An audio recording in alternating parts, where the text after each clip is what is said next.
We cannot and shall not tolerate agents of foreign interests who work secretly to weaken the country's progress. We'll never allow agents of foreign interests to demoralize and demobilize the patriotic and nationalist spirit of Ugandans. Hello and welcome to CKB News, bringing you the latest breaking news, exclusive reports, and major headlines from Africa and across the globe. Stay informed with reliable journalism, insightful analysis, and the stories that matter most. We've got you covered. Thank you for watching. I'm your host, and this is CKB News. Let's get started. Parliament, he will continue to support the Ministry of Defense and UPDF. With a new group of leaders in Cabinet and Parliament, we are quite optimistic that Uganda is firmly on track to achieve its target of a $500 billion economy by 2040. As for the UPDF, we will absolutely perform our part to achieve this goal. Your Excellency, we make this solemn pledge as the gallant officers and men of Uganda's security services. Your Excellency and distinguished guests, on this occasion of the graduation of our soldiers here in Kaweta, I wish to reassure and inform the country that Uganda is peaceful, secure, and thriving. However, what is also true is that we are having to deal with a fifth column of neo-colonialist sympathizers and agents of foreign interests who are intent on sabotaging our national independence and development.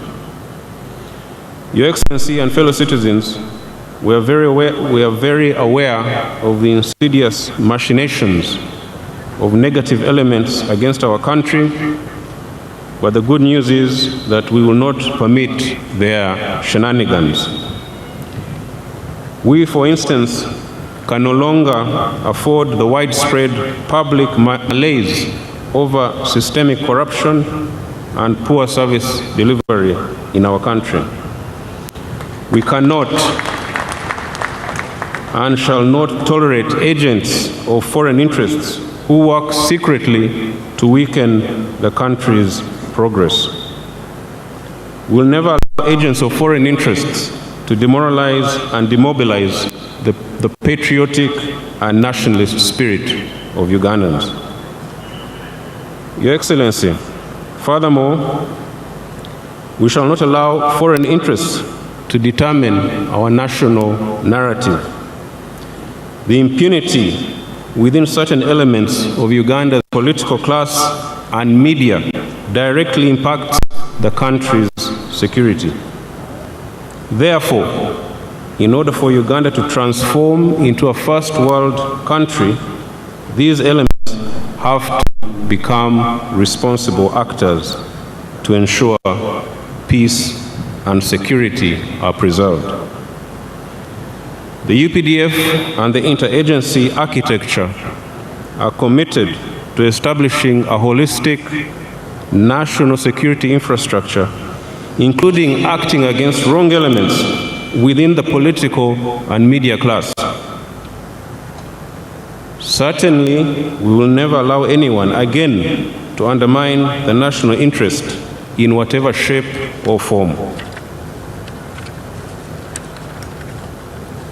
Your Excellency, the other important point I would like to address myself to today is the issue of the welfare of the defense forces. We have continued to register tremendous strides in this area, and a lot more is coming. We are progressively improving issues of remuneration for our officers and militants, and we are gradually expanding the quality and quantity of accommodation facilities.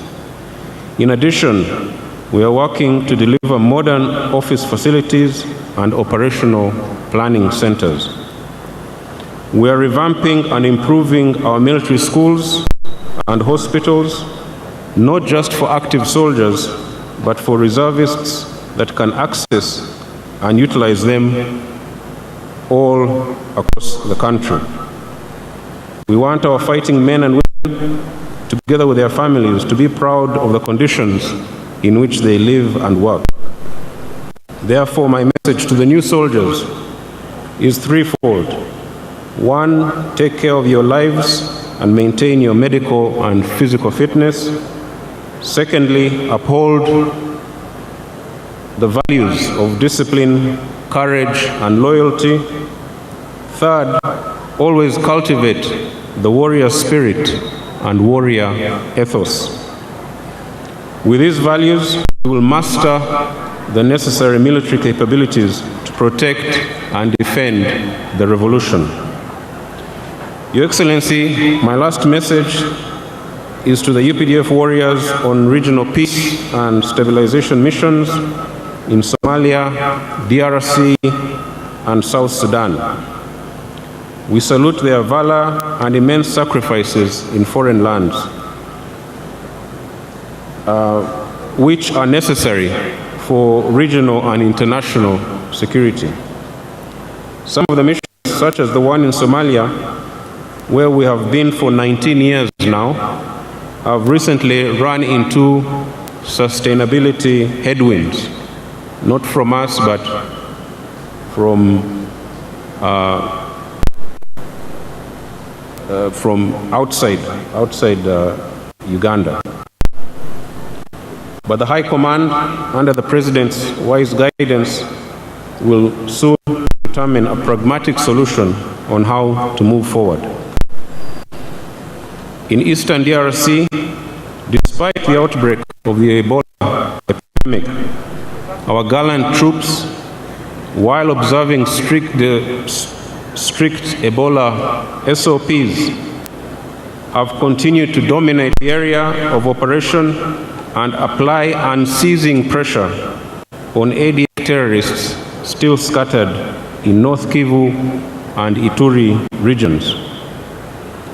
In South Sudan, the situation is much more stable than it was 16 months ago when the UPDF deployed there. The situation then was very tense, especially around the capital, Juba. These missions are difficult and clearly demonstrate our enduring strength and resilience. We therefore commend the men and women of UPDF who have continued to deliver on these important missions.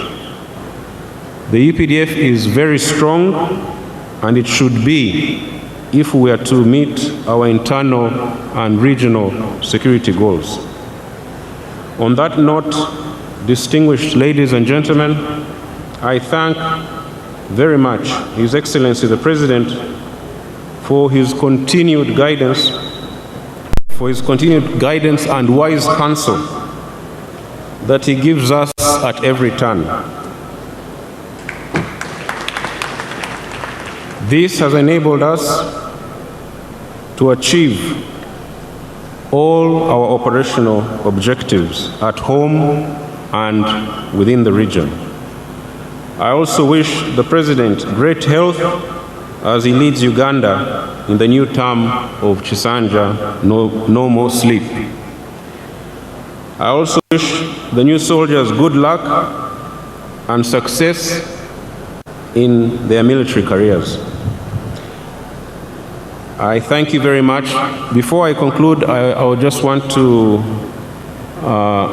inform the guests about the makeup of the recruits.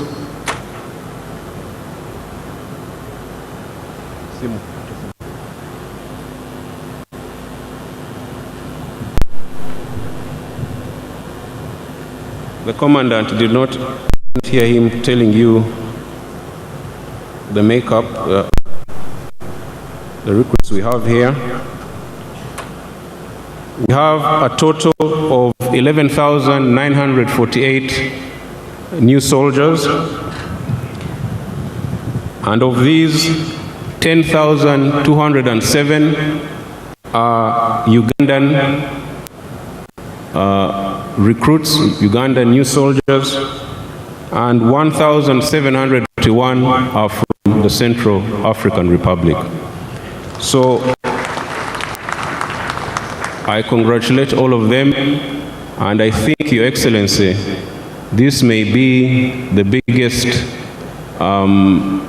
graduation of soldiers from a brother African country that we have had for a very long time. I think maybe since the time of when we were hosting our brothers and sisters of ANC, Mukoto Wesizwe, in the early 1990s. So this is a historic graduation, and I congratulate all of them, and I congratulate the entire UPDF. Asante sana. Pamoja nasi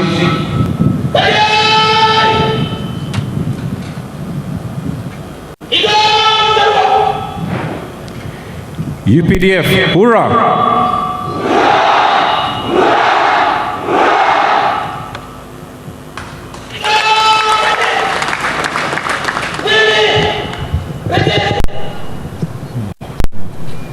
Bringing you the latest breaking news, exclusive reports, and major headlines from Africa and across the globe. Stay informed with reliable journalism, insightful analysis, and the stories that matter most. We've got you covered. Thank you for watching. I'm your host, and this is CKB News.